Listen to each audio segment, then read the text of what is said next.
The 44th floor of the Hartwell Capitol building was quiet enough at midnight that McCalloway could hear her own breathing. She liked it that way. The silence was something she had learned to count on during her 3 years of working the overnight cleaning shift. Moving through the gleaming offices of the city's most powerful financial firm with her cart, her cloths and her earbuds tucked low so she could hear if anyone approached. Nobody ever approached. The executives were gone by 7. The security guard downstairs was half asleep by 10. By the time Emma reached the upper floors, she was alone with the city lights and the quiet hum of air conditioning. And she found a strange kind of peace in that. She was 24 years old, though she often felt considerably older. Her face still had the softness of youth. Wide brown eyes and a mouth that curved easily into a smile when she had the energy for one, but her hands told the real story. They were calloused and dry from the cleaning chemicals, nicked from years of careful work in spaces that did not belong to her. She wore her dark hair in a braid that fell between her shoulder blades and kept her uniform clean and pressed because her mother had raised her to take pride in what she did. Regardless of what it was, Emma had not planned this life. She had planned accounting school, a steady career, maybe her own small business someday. But her father's heart had given out 2 winters ago, and the medical bills had swallowed every plan she had ever made. So she cleaned offices at night and worked the lunch counter at a sandwich shop during the day and studied business management online during the few hours between. No. And she told herself it was temporary. She told herself that most nights, sometimes, she even believed it. She started with the conference rooms as always, working her way inward. The associate offices came next. 20 identical rooms, with identical glass walls and identical motivational prints she had memorized without meaning to. Then the executive hallway, wide and carpeted in dark navy, lined with framed photographs of men shaking hands in front of buildings. And last, always last, the private office at the end of the hall that belonged to Sebastian Hartwell himself. She saved it for last because it required the most care. Not because it was messier than the others. It was actually the tidiest office on the floor, but because whoever used it clearly valued the space. The books on the shelves were arranged with intention. The desk held exactly the things it needed and nothing more. There was a single orchid on the window ledge that always needed tending, and a crystal paperweight shaped like the Manhattan skyline that she handled with both hands every single time, because something about it felt important. Even if she could not say why, Emma cleaned the office the way she imagined she would clean a room she loved. With attention, with care, she dusted the spines of the books, straightened the papers without reading them, wiped down the leather chair carefully. She watered the orchid. She hummed softly to herself, an old song her grandmother had sung while hanging laundry on summer mornings, and the sound filled the quiet space and made it feel less lonely. She had no idea that anyone was. Watching Sebastian Hartwell was 41 years old and had not slept more than 4 hours in a single stretch. For the better part of a decade, he was not a man who advertised his struggles. The world saw what he wanted it to see, which was a composed, sharply dressed architect of one of the most successful private equity firms on the Eastern Seaboard. Forbes had photographed him twice. CNBC called him whenever markets moved in ways that needed explaining. His name was shorthand in certain circles for ruthlessness paired with brilliance, which was exactly the reputation. He had spent 20 years constructing. What the world did not see was the man who sat in the dark corner of his private office at midnight with his shoes off and a glass of water going warm on the desk. Watching through the glass partition that separated his inner office from the outer suite, unable to explain to himself why he could not look away from the woman cleaning his space. It had started 6 weeks ago. The cleaning company rotated their crews, and Emma appeared for the first time. Pushing her cart down the executive hallway with quiet efficiency, he had been working late, as he always was. He had noticed her the way he noticed most things, peripherally, filing it away. But then she had begun to clean his office, and something had made him stop typing. She moved differently than he expected. Not with the brisk efficiency of someone trying to finish quickly and go home, but with something almost like reverence. She picked up the crystal paperweight and held it up to the light of the city below. and the expression that crossed her face was one he had not seen on another person in longer than he could remember. Pure, unguarded wonder. And then she set it down exactly where it had been, hummed a few bars of something he could not quite hear, and moved on. He had stayed late every night since. He told himself it was the acquisition deal. The Singapore firm required those hours. The due diligence reports demanded his attention. He was very good at lying to himself, good enough that he had almost believed it. But tonight, watching her hold that paperweight with such careful hands, watching her hum to herself in the silence of his office, like she was the only person left in the city, he felt something crack open in his chest that he had not felt in years. He did not know what to call it. He only knew he could not keep sitting in the dark watching her like a ghost she did not know was there. He stood. He walked to the door of the inner office and opened it slowly. His feet were bare on the carpet. She did not hear him. She was setting the paperweight down, smoothing her braid back with one hand. Preparing to move on to the window ledge in the orchid, he said her name. He knew it from the cleaning company's employee roster. He had looked it up 2 weeks ago and told himself. That was a perfectly reasonable thing to do. Emma Calloway. She went still immediately. The kind of stillness that comes from sudden fear, every muscle locking at once. She turned slowly and saw him standing in the doorway of the inner office. Tall and disheveled in a way that the photographs on the executive hallway wall had not prepared her for. Dark circles under pale gray eyes. Dress shirt with the sleeves rolled to his elbows. A man who clearly had not gone home when he should have. Her first thought was that she was about to be fired. Her second thought was that he looked almost as tired as she felt. I wasn't stealing, she said immediately, her voice tight with controlled panic. I never take anything. I was only cleaning. I do this every night. I have records. I can call my supervisor right now if you need. Stop. His voice was quiet, not unkind. I'm not accusing you of anything. I'm sorry. I didn't mean to frighten you. She stared at him. You know my name? He had the decency to look uncomfortable. I looked at the roster. I wanted to know who was taking care of my office.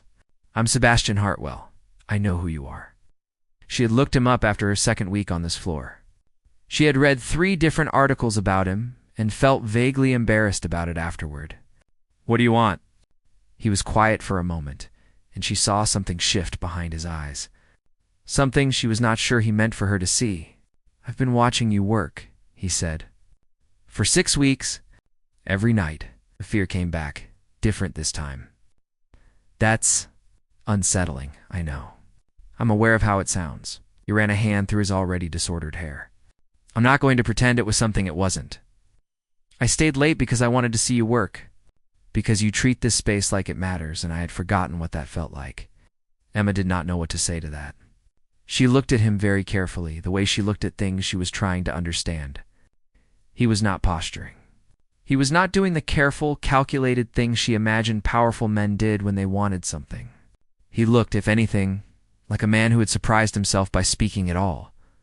Why are you telling me this? She asked. Because I couldn't keep not telling you. He moved to the windows and stood with his back to the city, giving her the space of the whole room between them. Because you hum songs while you clean, and I've been trying to figure out what they are for 6 weeks. Because you reorganize my desk by a system I can't figure out, but that somehow makes more sense than whatever I had before. Because he stopped himself, exhaled slowly. Because I haven't had a real conversation with anyone in longer than I can admit. You're standing in my office, and you're the most real thing in it. Emma looked at him for a long time. Then she looked at the orchid on the window ledge, which needed water. And she picked up the small watering can from her cart and watered it because her hands needed something to do. The songs are ones my grandmother taught me, she said finally. She raised me for a while when I was small. She cleaned houses. She always said you could tell everything about a person by the way they kept their space. What does my space tell you? Emma considered that honestly. That you're someone who cares about what he builds, and that you've been alone in it for a long time. He looked at her like she had said something that cost her nothing and meant everything. It's a diner 2 blocks north, she said. It's open all night. I finish at midnight. She was not sure why she said it. Only that it felt true, and she had learned to trust the things that felt true even when they frightened her. If you want to keep talking, we could talk there, with people around. Where it's normal, Sebastian Hartwell, who had negotiated billion-dollar deals without blinking, looked at her with something very close to hope. "I'll be there," he said. She nodded, picked up her cart, and finished the rest of her shift. And when midnight came, when she walked 2 blocks north in the cool city air and pushed open the door of the diner and saw him already seated in a corner booth with his hands wrapped around a coffee cup, looking so thoroughly out of place and so completely unbothered by that, something in her chest quietly, carefully, opened. She sat down across from him. The waitress came. They ordered coffee, and Emma let him talk her into the pancake special because she had not eaten since noon. And in the yellow light of that ordinary diner, they began, slowly and tentatively and with great care. To tell each other the truth, Emma Calloway had a rule about beautiful things. She admired them from a distance, appreciated them the way you appreciate a painting in a museum, and then she moved on. Beautiful things were not built for women like her. They were built for other people. People whose lives had more breathing room, more margin, more time to simply exist in the presence of something lovely without calculating what it cost. Sebastian Hartwell was the most dangerous, beautiful thing she had. And she was already breaking her own rule. They sat in that diner until nearly 2 in the morning. The pancakes were good, and the coffee was strong, and he asked her questions the way someone asks questions, when they are genuinely curious rather than politely filling silence. He wanted to know about her father, about the online degree she was halfway through, about what she planned to do when she finished it. He leaned forward slightly when she spoke, and his gray eyes stayed on her face, with an attention she was not accustomed to, the kind that made her feel like whatever she was saying was the most important thing currently happening in the city. She told him about Frank Calloway, who had worked construction for 30 years and was now tethered to a cardiologist's schedule and a regimen of medications that cost more than the family's monthly grocery budget. She told him about the way her father still tried to carry things he should not carry. Boxes up the apartment stairs, grocery bags, anything, because accepting help felt to him like accepting defeat. She said it with a fondness that was also grief, and Sebastian listened without offering solutions, which she appreciated more than she could have explained. He told her things too. Not the polished, rehearsed version of himself she had read in the magazine profiles, but quieter things. That he had grown up in a row house in Baltimore, with a father who fixed other people's cars for 40 years and died at 58, a bad back and not enough to show for it. That he had built Hartwell Capital partly out of love and partly out of a determination to never feel as powerless as his family had felt. When his father was sick and they could not afford the right doctors, that success had delivered everything he had aimed for and nothing he had actually needed, and that he had spent the last several years trying not to notice that. "You notice it tonight?" Emma said. "Notice it every night," he said. "Tonight I'm saying it out loud." She walked home because she always walked home. 4 blocks to the subway and 3 stops to her neighborhood. And he offered to drive her, and she said no, because she was not ready for him to see where she lived. Not yet.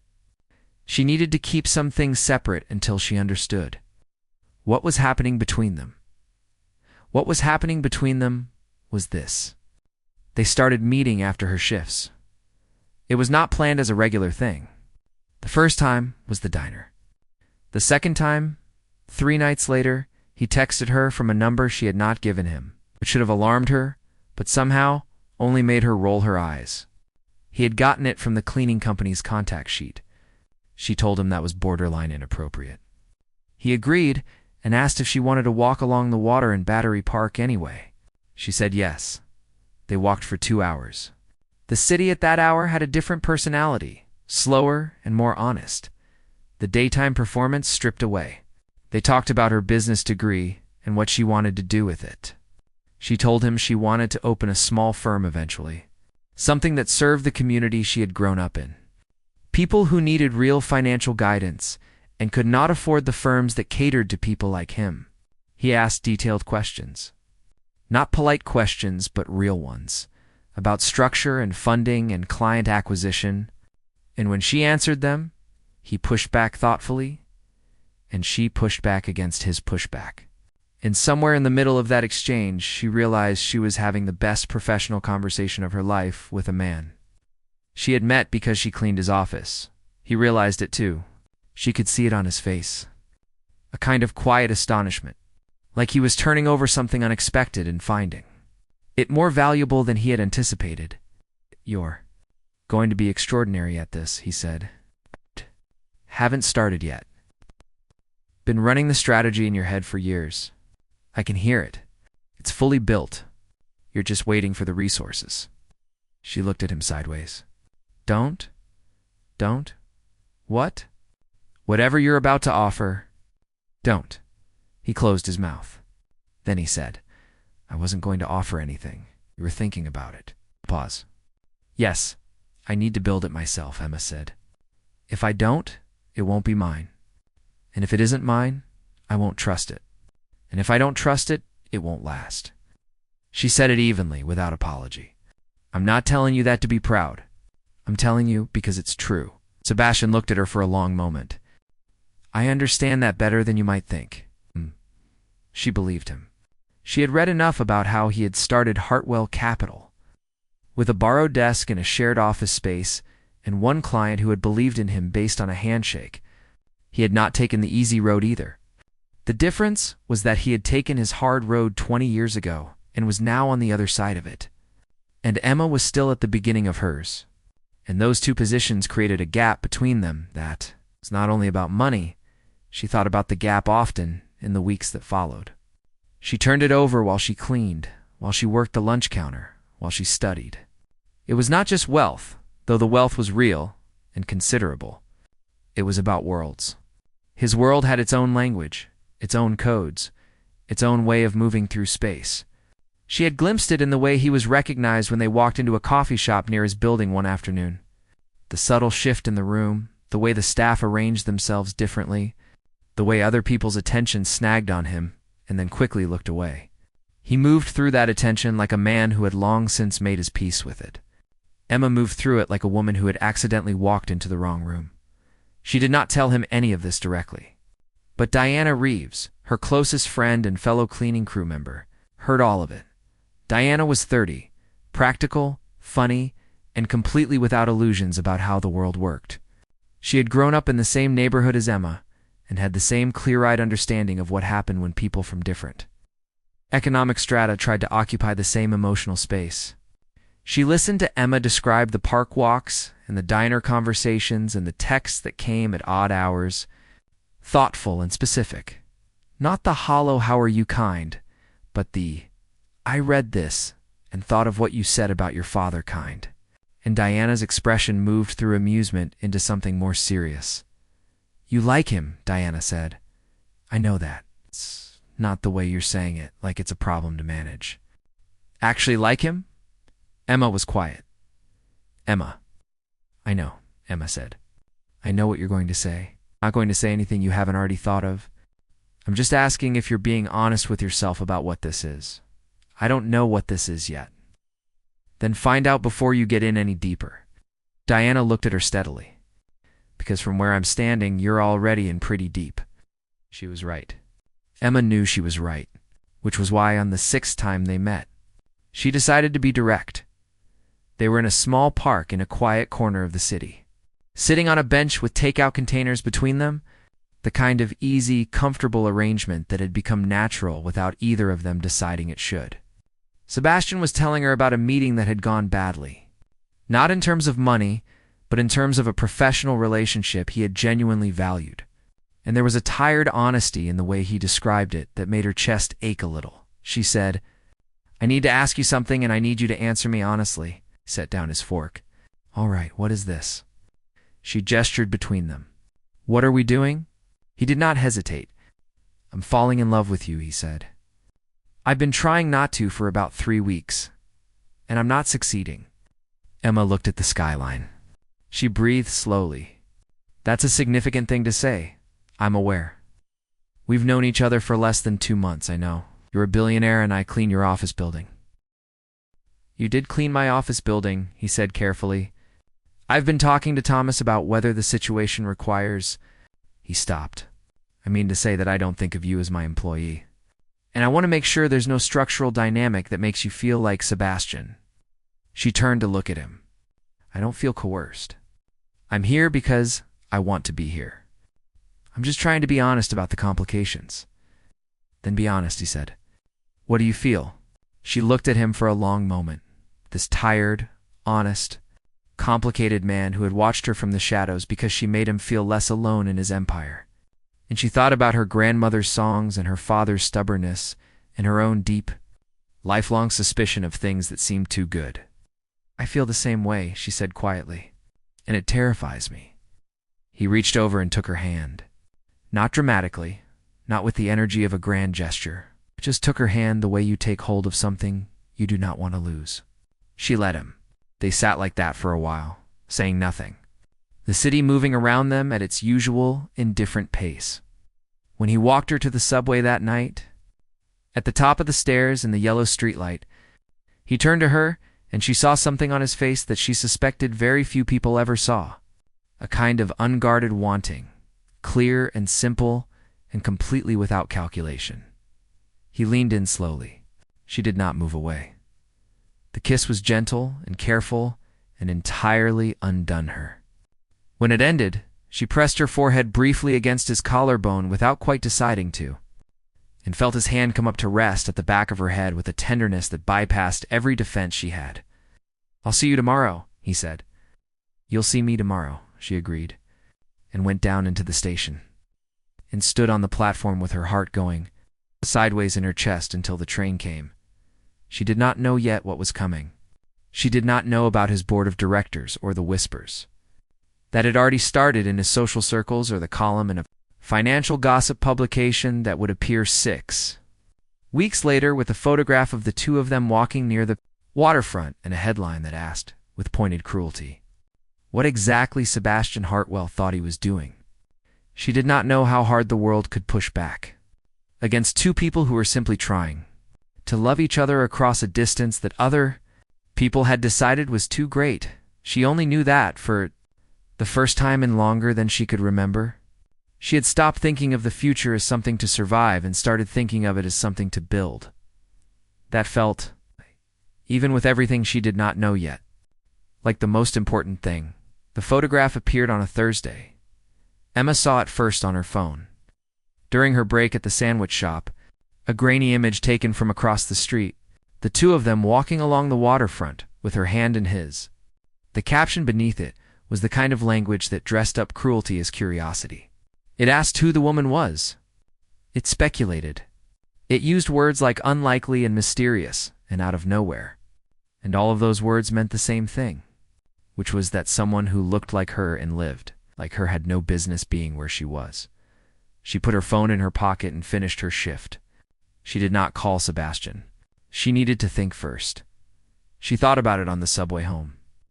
In the particular kind of exhausted clarity that comes from being on your feet for 8 hours, she thought about what Diana had said months ago about honesty. She thought about her father, who would see that photograph eventually and would worry not because he disapproved of Sebastian, but because he understood how the world treated people who tried to cross certain lines. She thought about Sebastian's world, which she had seen fragments of by now.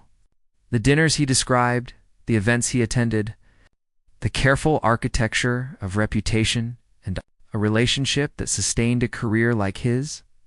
She thought about whether she had the strength to stand inside that world and remain herself.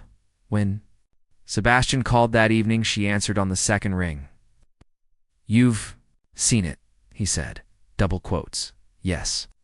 Emma, I'm sorry. I should have been more careful about where we... Don't apologize for walking outside with me, she said. That's not the thing we need to talk about. Pause. Tell me what we need to talk about. She sat on the edge of her bed in her small apartment, looking at the wall where she had pinned her class notes and her business plan sketches and a photograph of her grandmother. I need to know if you've thought about what this actually means, she said. Not theoretically, concretely. Your investors see that photograph. Your board has opinions.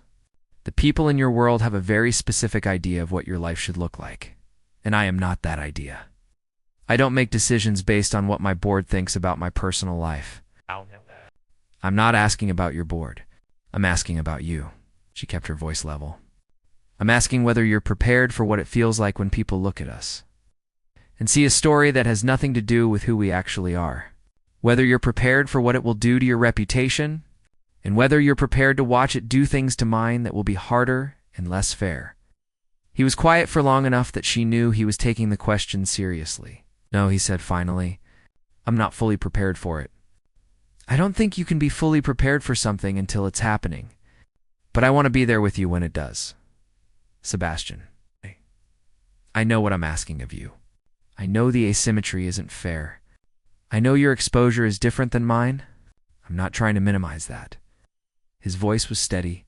But I'm asking you not to make the decision for both of us based on what other people will think, because that's not a reason.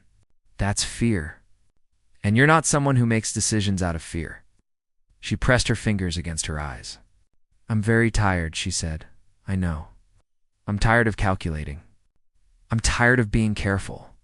I'm tired of looking at good things and finding every reason they might not last. Then stop, he said gently. Just for tonight, stop calculating. Let me come over. I'll bring dinner. We don't have to talk about any of it. We can just be two people in the same room. She almost said no. She was very good at saying no.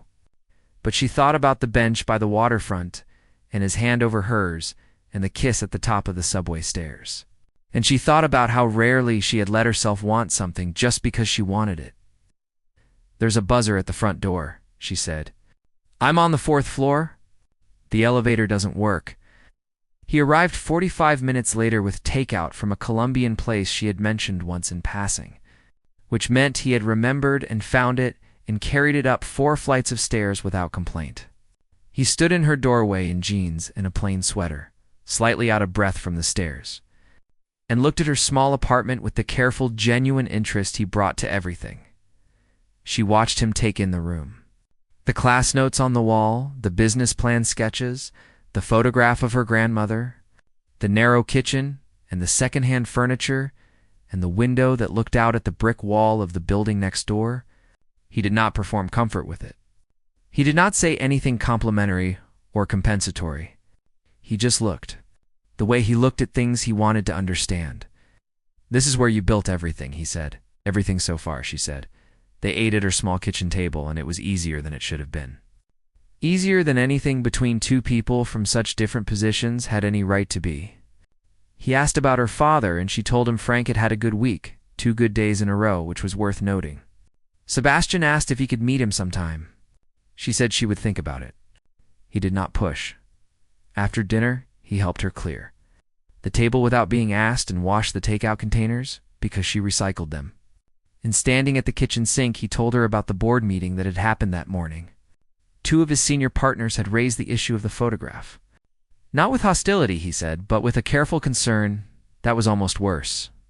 The kind of concern that comes wrapped in the language of care but is really about image management. What did you say? Emma asked. I told them my personal life was not a board matter. He dried his hands on the dish towel. And then I told them that if they had concerns about my judgment, they were welcome to review 14 years of returns and tell me where my judgment had failed them. She looked at him. And the conversation ended. He set the dish towel down. Emma, I need to tell you something. She waited. I had Thomas look into immigration attorneys. The best ones in the city. I want to help with your documentation situation.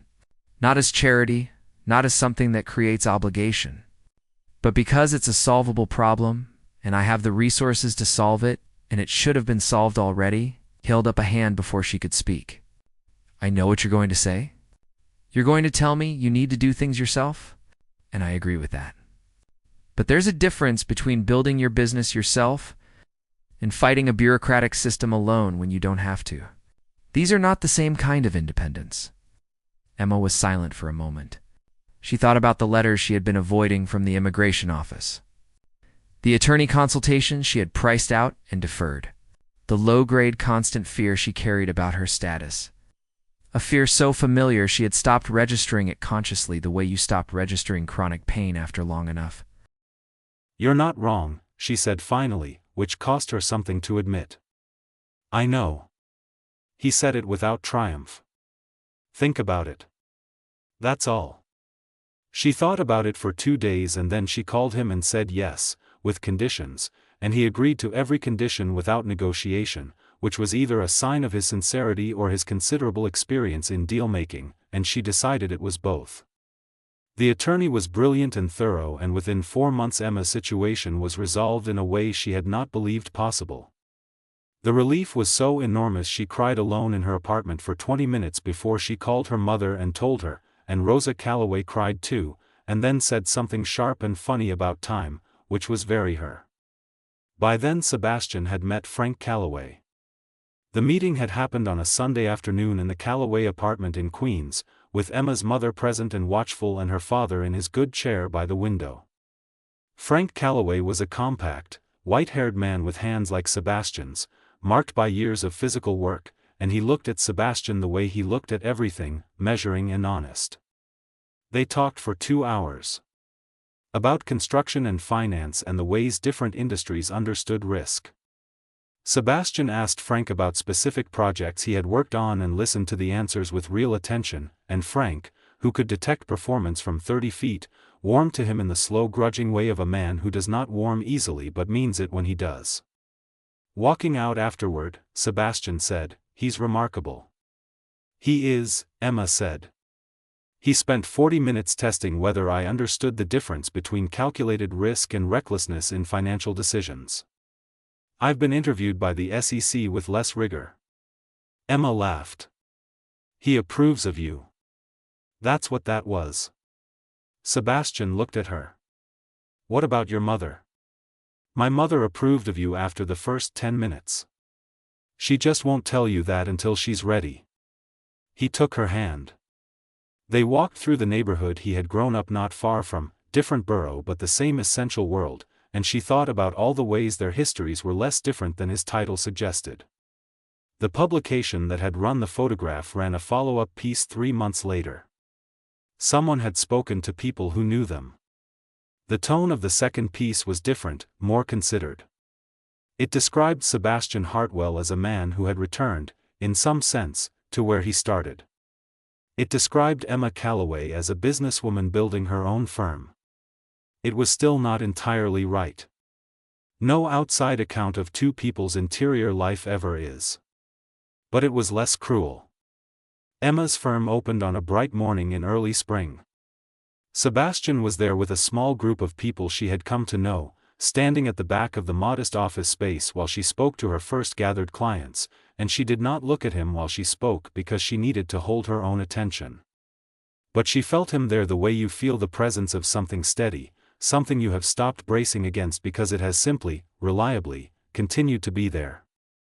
Afterward, when everyone had gone and they were alone in the empty office, he stood by the window and looked at her with the same expression she had first noticed on his face in the diner at midnight, months ago.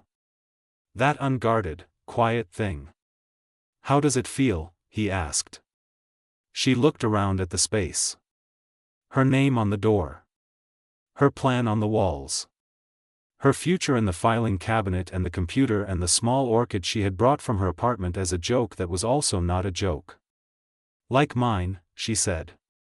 He crossed the room and put his arms around her from behind and they stood looking out at the ordinary street below, at the people moving through their lives in all the usual ways, and Emma thought about her grandmother's songs and her father's good week and the photograph that had tried to make her feel small and had instead, in some oblique way, forced the conversation that led to this.